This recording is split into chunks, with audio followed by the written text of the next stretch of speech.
Peter Strzok, fired by the FBI for his politics. So he's no longer at the FBI, but he's now an MSNBC. Of course. When you're a disgraced FBI agent, where else could you go? You go to MSNBC. Yeah, exactly. Because he's still a hero to them. I want to play this in full context for you one more time. It's pretty shocking to hear it the first time. When you look at something that is an attack on democracy, something that could actually bring about a fundamental change to American governance as we understand it, 9/11 is nothing compared to January 6th. And the fact that the FBI and the rest of the government, if they are not on the same sort of war footing that we were on in the weeks and months and years after 9/11, shame on everyone. To put that on par with 9/11, he should not be on TV anymore. He should lose his MSNBC job. Yeah, and all those people that were in New York that day, it's just how quickly they forget and will just use it for politics. I think to use 9/11 for politics is disgusting. I don't understand even why this is coming up in conversation, why January 6th and 9/11 have to even They want to exist demonize in the same all world. of us Right. as somehow a threat to the United States that is equivalent or worse. He's actually saying worse than the Taliban and Al-Qaeda and ISIS. It's like the Holocaust. We just don't compare 9/11 to really anything. Like it shouldn't even be in your lexicon. And to say that this is more damaging to our country is wild. He gets broader than the people who were actually there on January 6th. It's anybody behind Trump is a threat to our national security, not equivalent even, but worse so than the 9/11 hijackers and the terrorists from Al-Qaeda or an Islamic terrorist. This is how they view American citizens, not foreign nationals, American citizens. And this is the problem when you get 20 plus years away from something.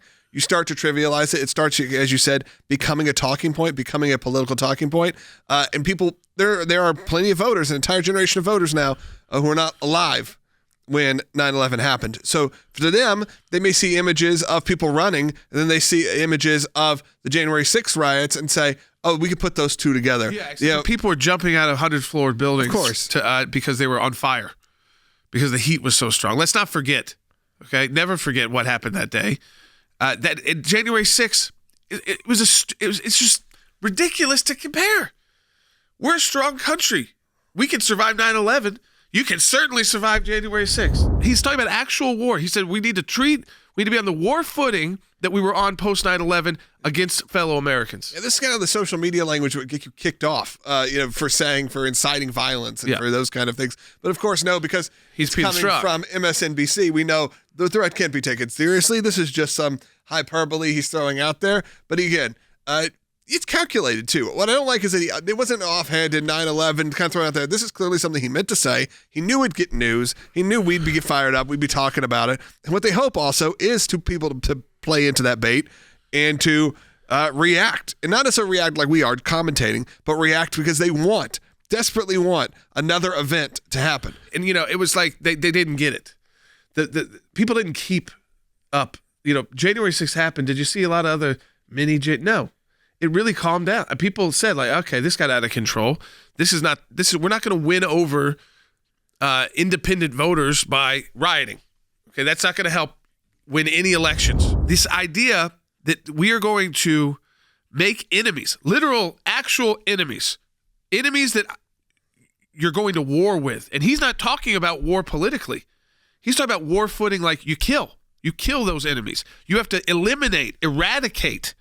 That's what we had to do with Islamic terrorist leaders. We had to eradicate ISIS. Yeah. We had to eradicate Al-Qaeda.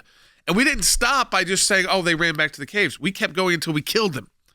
That is what he is saying we need to do to Americans that he disagrees with politically. This is disgusting.